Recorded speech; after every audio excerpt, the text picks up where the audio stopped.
Yan. Halos nakapisa na po. 6 na lang hindi napipisa. So ang napisa po natin is 24.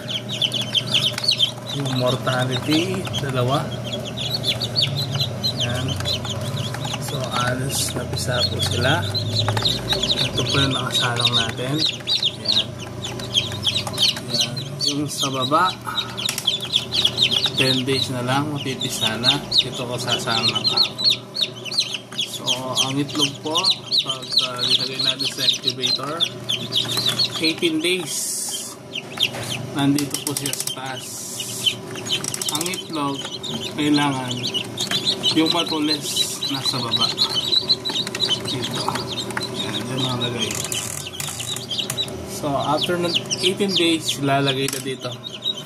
Usually mga 1 to 2 days na lang noon mapipisa na sila hanggang 3 days.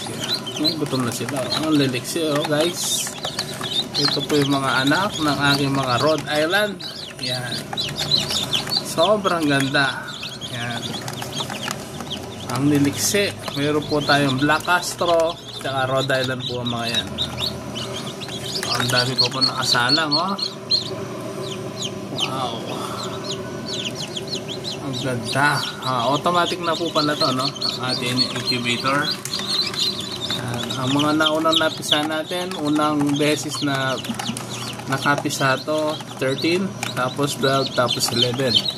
So ngayon medyo marami-rami na. Yan. Wow. Yun na lang po, maya-maya mapipisa na itong 6. Meron na rin crack ang mga yan.